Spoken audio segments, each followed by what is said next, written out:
हरियाणा के पहले एयरपोर्ट पर विमानों का ट्रायल पूरी तरह सफल रहा। दोपहर करीब 1 बजे दिल्ली से हिसार एयरपोर्ट पर विमान उतरा। करीब 70 सीटर ATR विमान एयर स्पेस में चक्कर लगाने के बाद हिसार एयरपोर्ट पर लैंड हुआ। यहां रनवे पर ही अग्निशमन गाड़ियों ने वाटर सैल्यूट के जरिए विमान का स्वागत किया। इसके बाद विमानन company alliance air aviation limited के पायलट ने हिसार एयरपोर्ट से उड़ान भरी और आसमान में चारों ओर चक्कर लगाए। करीब 2 घंटे एयरपोर्ट पर बिताने के बाद विमान वापस दिल्ली के लिए रवाना हुआ। अब एयरलाइंस कंपनी 13 अप्रैल को 5 विमानों के साथ एयरपोर्ट पर आएगी। 31 मार्च के बाद हिसार से 5 जगहों के लिए चलने वाली फ्लाइट का शेड्यूल तय होगा। इसके बाद ऑनलाइन बुकिंग शुरू कर दी जाएगी। DGCA की ओर से लाइसेंस मिलने के बाद हिसार एयरपोर्ट के हवाई संचालन के लिए समर शेड्यूल तैयार किया जा रहा है।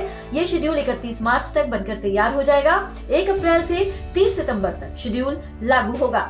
1 अप्रैल के बाद कभी भी हिसार से 5 जगहों के लिए फ्लाइट का शेड्यूल जारी कर दिया जाएगा। हरियाणा सरकार का फ्लाइट के लिए भारत सरकार के अलायंस एयर एविएशन लिमिटेड के साथ समझौता हुआ है।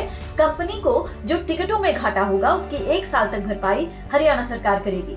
गौरतलब है कि पिछले 7 सालों से चल रहे इस प्रोजेक्ट को मुख्यमंत्री नायब सिंह सैनी और नागरिक उड्डयन मंत्री विपुल गोयल की तत्परता से नई गति मिली है। कैबिनेट मंत्री विपुल गोयल ने पदभार ग्रहण करने के दिन ही सचिवालय में मीडिया से बातचीत के दौरान बताया था कि वो नागरिक उड्डयन विभाग के अधिकारियों से मिलकर लंबित विषयों पर तेजी से काम करेंगे। कुछ ही दिनों में लगातार बैठकों के माध्यम से हिसार एयरपोर्ट की सभी बाधाएं दूर हुई और इसी महीने एयरपोर्ट को DGCA द्वारा लाइसेंस हासिल हुआ। लाइसेंस प्राप्त होने के बाद कैबिनेट मंत्री विपुल गोयल ने कहा था कि मुख्यमंत्री नायब सिंह सैनी जल्द ही प्रधानमंत्री से समय लेकर उन्हें हिसार एयरपोर्ट के उद्घाटन के लिए आमंत्रित करेंगे। अब लाइसेंस मिलने के 1 महीने के अंदर ही प्रधानमंत्री नरेंद्र मोदी हवाई सेवाओं का उद्घाटन करने जा रहे हैं। Bureau input, PTC news, Haryana.